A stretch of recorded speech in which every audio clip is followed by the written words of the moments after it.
Hello, everyone. Welcome to Intentional Grounding, our weekly football talk show podcast. I'm Tyler Spittle, and I'm joined here by co-hosts Mike Woodard. Hello, everybody. And Costa Vianis. Welcome. Welcome. To Fantasy Island. To football. Intentional grounding. Yeah. I don't really know what accent I'm going for. Just make that our new Something intro. exotic. Yeah. So yesterday we all got out to see Draft Day in a nice, big, old, crowded theater of 6 people. No, less than that. No, it was 6. Was it 6? Yeah. Okay. Yeah, because we were 3. It was one guy and then the two... who like kind of sat in the back, and there was one older guy with like a cowboy hat. On. Not a cowboy's hat, but a cowboy hat. Right, exactly. Yeah. It wasn't really a 10-gallon hat, but you get the idea. Yeah. So, we're here to give you guys our opinions. So this first section is going to be a spoiler-free part. In case you're sort of on the fence about whether or not you want to see it, maybe you can hear our take on it and see if you want to go out and check it out. So, let's start with you, Mike. What did you think about it? Yay, I get to go first. Awesome. Oh, that was a mistake. Costa! Knew you were going to do that. No, go ahead, Mike. So here we go. Okay, and I had this feeling about the movie going into it, based on what I saw from the trailers. From what I saw in the trailer and what I saw in the movie, it's a poor man's Moneyball. It's a poor man's Moneyball. It's not meant to be as serious or as dramatic as Moneyball was.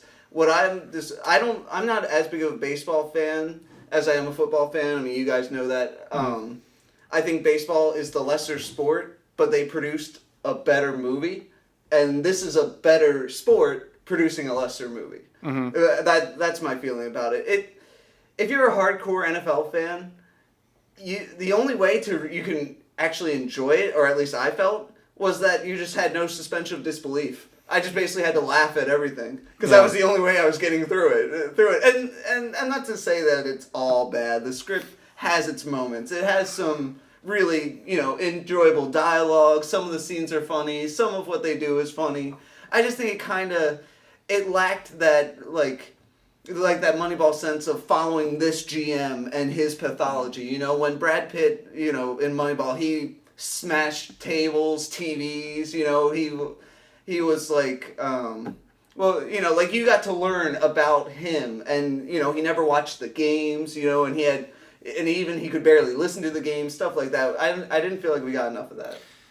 Well, also the other thing that Moneyball had going for it is that every character in the movie was an actual person in real life. Yeah. I mean, whereas Draft Day, you had like this, melding of real players and fake players, which I don't think really worked out because there were a couple moments where we'll talk about it during the more spoilery portion of the podcast, but there were just some moments where they talked about certain players at certain positions on certain teams, and well, wait a minute, that doesn't make any sense because they have so and so, right. And obviously the one thing that sports movies always have that go against them is that they're always predictable. Always predictable. You can sit there, and after the first 15-20 minutes, once a lot of the plot devices have been set up and stuff, you can easily sit there and be like, okay, this is what's going to happen. Mm-hmm. And while as a football fan, the movie was enjoyable because, like I said, there were moments where you couldn't help but laugh. Yeah. Because we know how things are in real life, and but I think it offers, we don't know how much research was put into it on their part as far as trying to get as realistic as a performance out of the actors to kind of give that, this is what it's like in a draft room on draft day with all the general managers, talking to each other and talking to players. And but if I had to imagine what it was that would be pretty close. Sure. That's pretty close to what I had imagined. It's just hectic back and forth all the Right. time. And I think the plan was too, just to give the audiences a basic look at how a draft war room is. You know, we see the video, you know, during the draft itself. You know, we see some of the video of them talking in the rooms, but we never really hear what they say or anything. So yeah, and then you only get like maybe a few, like maybe some teams, like for example the Ravens, after each draft, Kevin Burns usually comes out and has like an article about some of the things that went on during the draft, and like you only get those small snippets. Well, and the only videos they ever show from inside of the draft room is when they put the call into the player that they're drafting. They'll be like, "Hey, so and so, this is Ozzie Newsome of the Baltimore Ravens." Which they don't even do anymore because they can't tip the picks anymore. So we don't even really get that video anymore either. No, but they show them like after the fact, like after the draft has happened, they'll release the videos of showing like the coaches or the GMs making the calls to the players, saying that's fair. Like how do you feel about being a Raven, or how do you feel about being a Patriot, or those are cool. And the other thing I will say that I liked about draft day is that you actually got to see draft day both from the perspective of the teams, the coaches and the front office, and also the players. Yeah. And the stress that's involved with that. Yeah, that's nice. And I'll go back to the Moneyball point real quick. Like I don't think like being compared to, because Moneyball was designed and came out more during the Oscar season, and so it felt more like an overly dramatic Oscar type film, whereas this one, especially with the types of split screens and stuff, the effects that they were using, it was much more flashier type of thing, more lighthearted. Sure. Yeah. Right. And that's what they were going for. They were going for something that I guess a more general audience could appreciate. I think Moneyball was a success. Was a decently successful film in the box office. It was good, and then it got some Oscars. Right. Well, it got nominated. It didn't win anything. It didn't? Oh, okay. No, it did not. All right. My bad.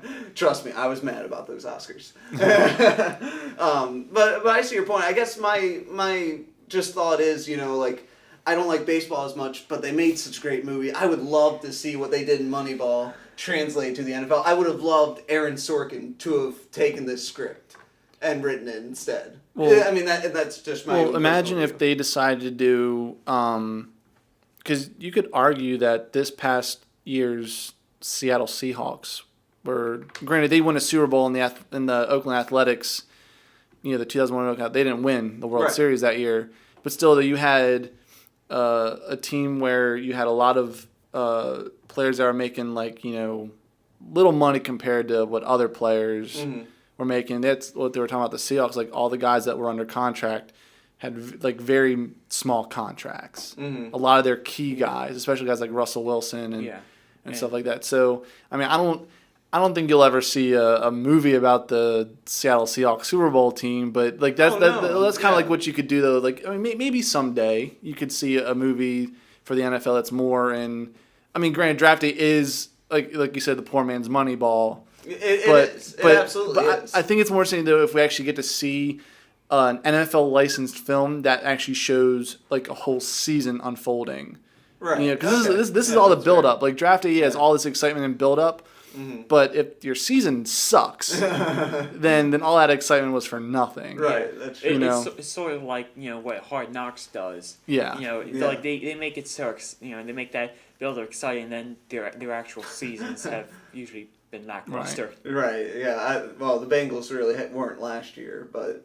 Oh yeah, they were. That's been the exception to the rule. And my small complaints with it, I would give this movie an average grade. Something, if we're doing a scale of 100, it would probably have C, low C-ish range. 71, 72. I had issues. Even though I understood, they used split screens, like you said, and they did some cool effects where the people walked, they'd have this screen split in 3 ways, and one guy would walk from one end to the screen in front of the other screen. Right, exactly. Using rotoscoping and all that.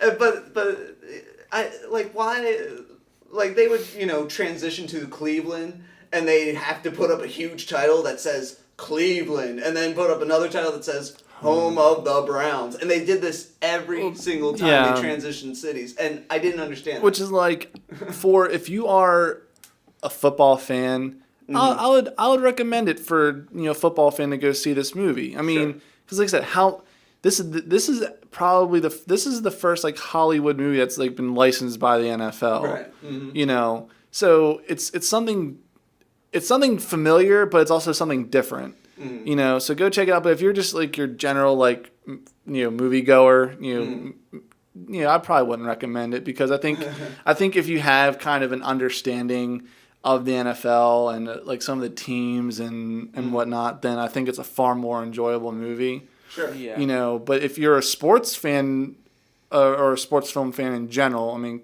like this you is might like not get the same. You might not get the same out of it. Not necessarily, because I think Kevin Costner did an excellent job in the movie. I think because he does what he does best, and that is be like this wise, very, I don't know what the word is, but he's always just been like that very wise kind of like character in all the sports films, and Sure.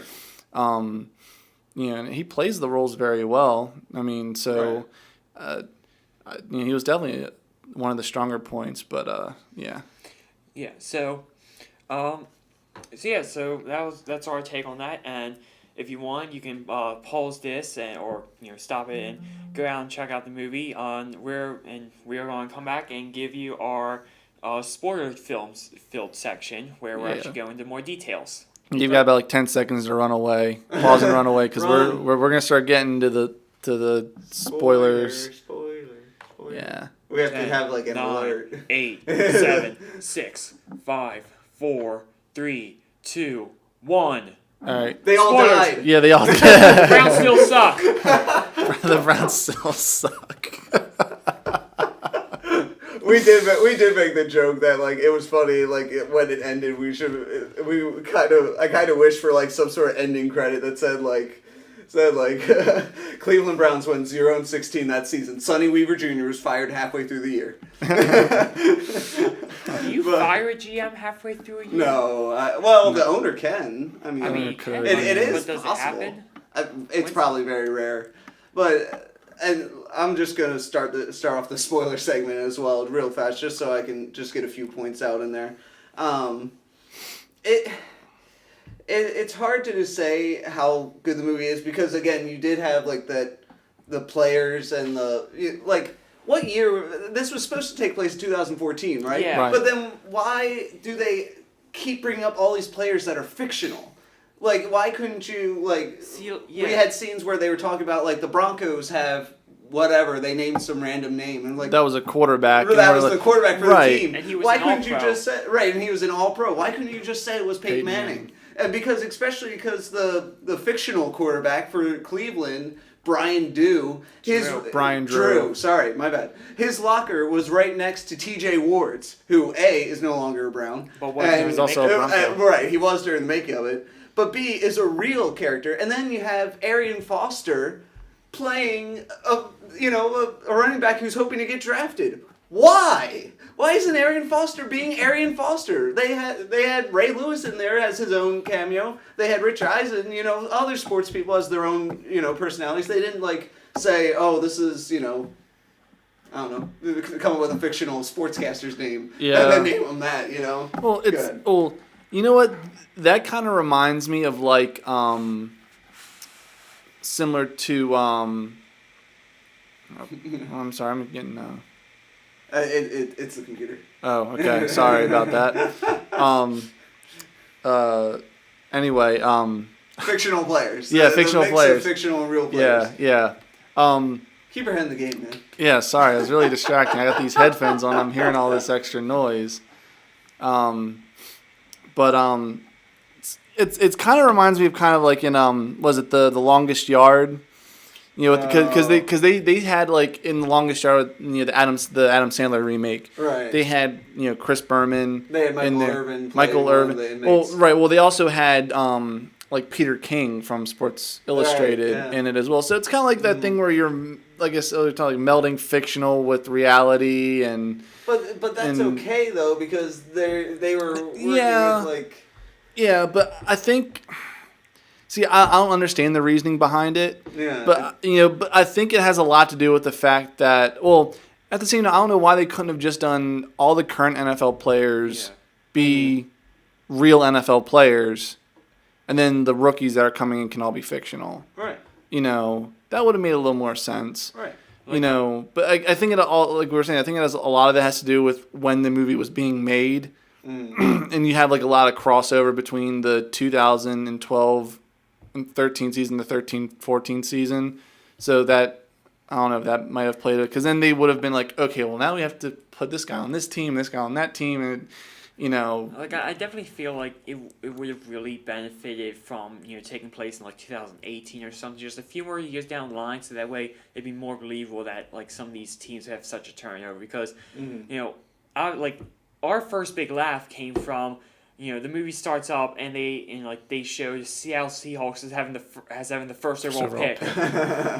Yeah. Obviously, they didn't know this, but Seattle Seahawks actually had the last overall pick because they won the Super Bowl. Right. And even then, the Seahawks weren't like... They were in the playoffs the year were before in the playoffs as well, yeah. When this was made. And, I mean, so it's like... That's why I was saying, like, if you're a true NFL fan, you just kind of had to just say screw it to disbelief and just laugh throughout most of the movie.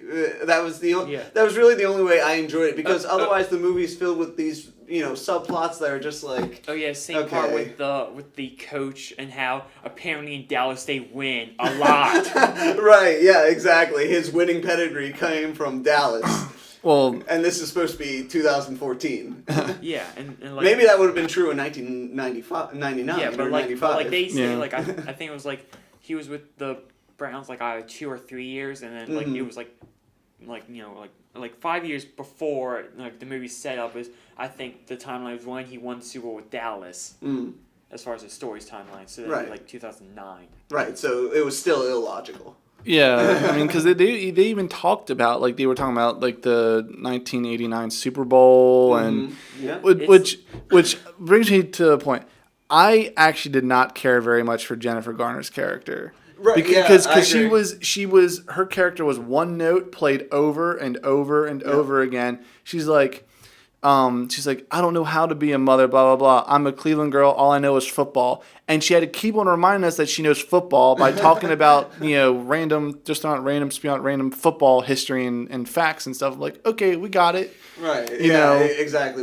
We know you're a woman in football and you have football knowledge. We get it. I mean, it would have actually been more interesting because if she actually had offered her opinion on anything, because it was just kind of like, when Kevin Costner's character Sonny Weaver would be like, what should I do or whatever, she'd be like, you gotta do whatever you want to do, Well, and here's the thing: they could have cut down a lot of that if they didn't like drag out the love story plot. Had to like they were hiding their relationship and she was secretly pregnant or something. It's like it just felt like they were trying to throw in extra drama just to keep giving Jennifer Garner screen time. So it's like, Sonny Weaver, you had to fire your dad as the head coach. He dies. Now you have a woman that you're secretly seeing behind everyone's back, and she's pregnant. Right. And it's draft day, and you're the general manager of the Cleveland Browns, as if your life couldn't be any more stressful than that. Right, exactly. And your mom's giving you hell. And your mom shows up on draft day. And I didn't like that. I'm sorry, I don't like it a whole lot of times when movies use the mom character in just ridiculous ways. Like, she really would show up to his office on draft day to do, like, the spreading of the ashes, like... Come on, no mother is that, like, gone in the head, unless she really was that gone in the head. Like, come on, you have to realize the position your son was playing. And she was married to, his father, who was in the same position, so she would understand.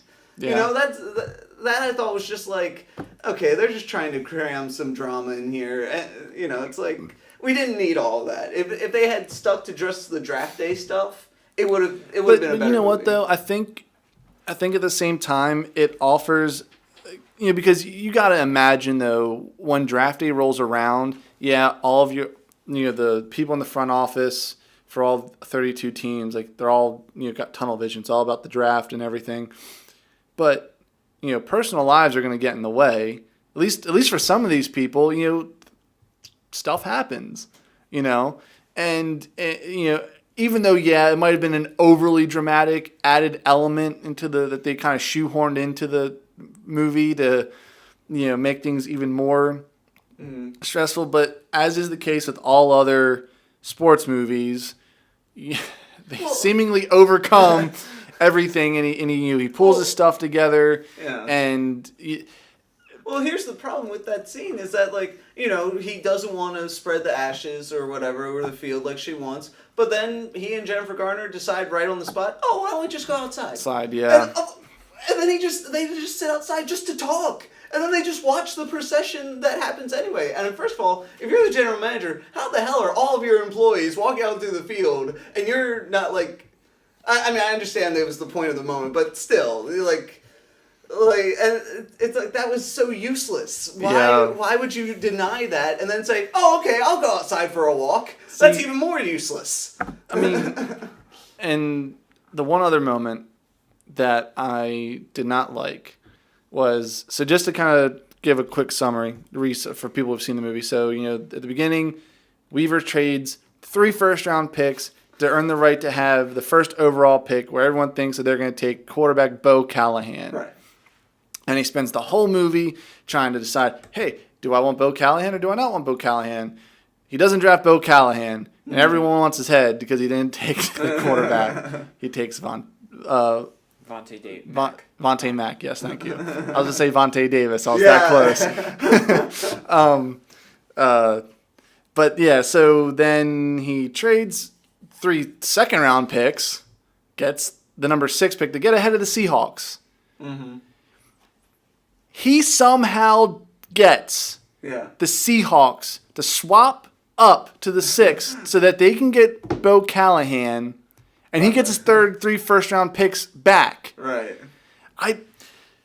If I'm a general manager of the Seahawks in that position, if I'm the guy playing, and if that were a real-life scenario, you call Cleveland's bluff. You're like, you really want Bo Callahan? You can have him.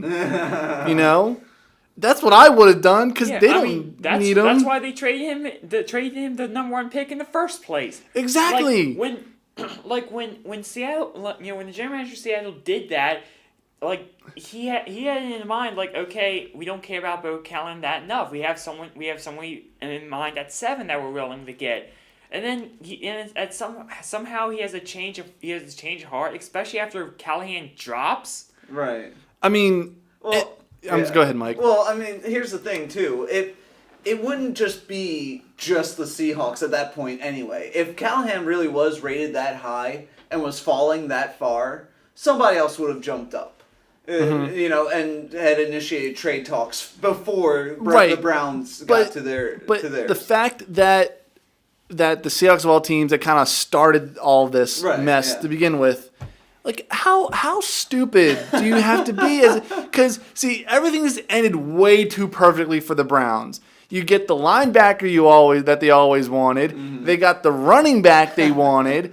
And then they get all their essentially all their first-round draft picks back. I just don't understand. And they threw in a punt returner.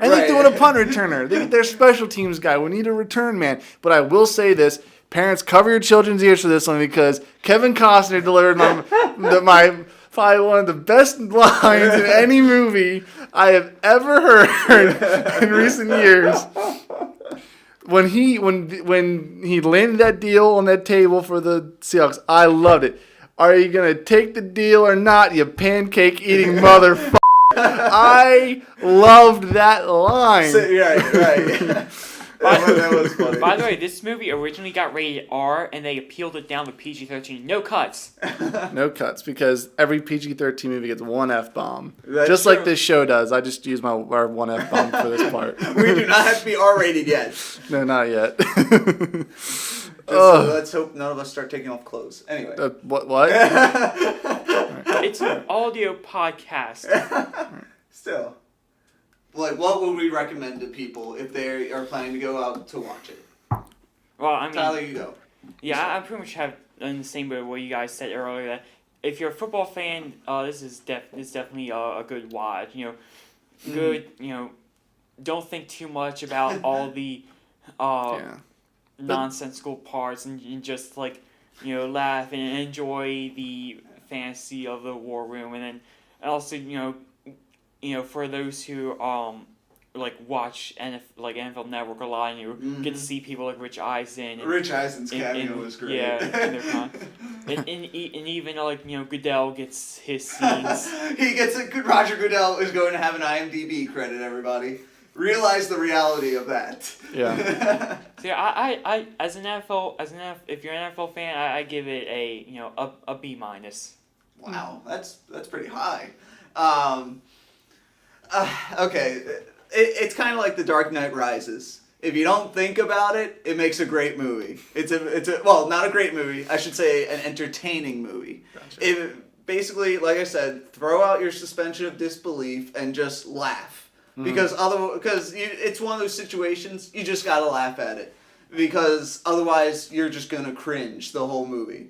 I also thought it did suffer from production elements that just it kind of felt kiddie sometimes. Some of the stuff they did felt kiddie, like how they had to put up huge text on the screen to introduce every team every time they transitioned, and the split screens that weren't really necessary. The script had good moments. It had some good dialogue. I liked the fact that it actually was the draft day itself, one day, and it operated within like the real-time type format. That's just because you love 24. Okay, but still, I am kind of a sucker for real-time films, But anyway, I would say go into it with just low expectations. Expect to laugh the whole time. As an actual movie, it's a very low C, almost borderline D. But if you're because as a movie, if you're a real NFL fan like we are, and you're enjoying it because you're laughing at it for the most part, then yeah, sure, give it a mid C. But yeah, that's my thought. I already kind of touched upon it earlier. If you're a football fan or a sports film fan in general, I think it's worth seeing. It doesn't really doesn't really break away from the typical sports movie formula. It's all pretty standard. It's not going to go down like The Blind Side or Remember the Titans. You're not going to say like in a few years like remember that movie Draft Day? That was a great movie. Years later we're still saying remember the Titans? Yeah, great movie. Yeah, I mean I agree with you. If you go in it, not caring too much about, fictional players versus real players and all that, then I think it'll be more enjoyable. Kevin Costner gives a great performance. Dennis Leary essentially played himself as an NFL head coach. He felt like a stock character though. Yeah. A lot of the characters felt like stock characters. And there's except for Kevin Costner. And there are some other interesting cameos throughout the course of the film as well. So I mean, definitely, I would like on a scale of like 1 to 10, I'd give it a 7. I'd give it a 7 out of 10. So it's an average movie. I think, like I said, if you're not a sports fan of like really any kind, then you're not going to enjoy the movie. Which I don't think any non-sports fan would go to see Draft Day. So that's basically my 2 cents. So yeah, well, thanks for listening to us. Be sure to like us on Facebook, subscribe to us on YouTube, follow us on Twitter at Intentional Grounding. Intent grounding. Intent grounding. We couldn't afford the extra letters. You have to pay extra for that, man. Yeah, It's expensive. It's like how Twitter has the 140 character limit. They apparently have a name limit also. Yeah, pretty much. So yeah, and join us next when we're going to be talking about some real football with the preseason. Wait, that's not real football. Preseason schedule. Preseason schedule. Yes. Yes. Bye.